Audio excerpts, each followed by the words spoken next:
Bienvenue sur France 24. Si vous nous rejoignez, il est 19h à Paris, à la une de l'actualité. Emmanuel Macron, droit dans ses bottes. Le président français a défendu la réforme des retraites nécessaire, dit-il.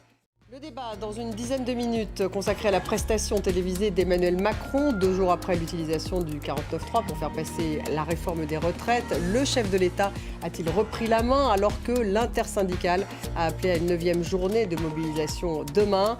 On posera la question à nos invités, 19h10.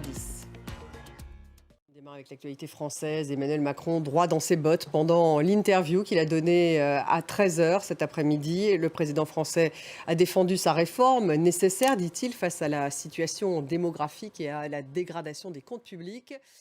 De la France insoumise au Rassemblement national, on dépeint un président hors sol, je cite, et irresponsable. Alexandra Renard était à l'Assemblée nationale. Demain, c'est une nouvelle journée d'action lancée par l'intersyndicale, la 9e. La grève sera très suivie dans les transports, on vous le disait.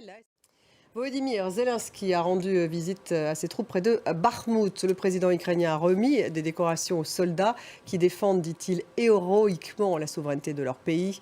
Nabia Makloufi.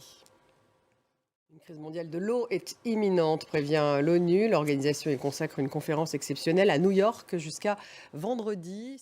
Un exemple avec le Venezuela, où l'accès à l'eau potable est littéralement une préoccupation du quotidien. Une inquiétude qui s'est d'ailleurs aggravée au cours des dernières années. Jade Lévin. Merci d'avoir suivi. Restez avec nous. On se retrouve dans quelques minutes pour le débat. Un débat consacré à cette interview qu'a donnée Emmanuel Macron à nos consoeurs et confrères à 13h. Le président français va-t-il reprendre la main 2 jours après l'utilisation du 49.3 pour faire passer la réforme des retraites? Restez avec nous.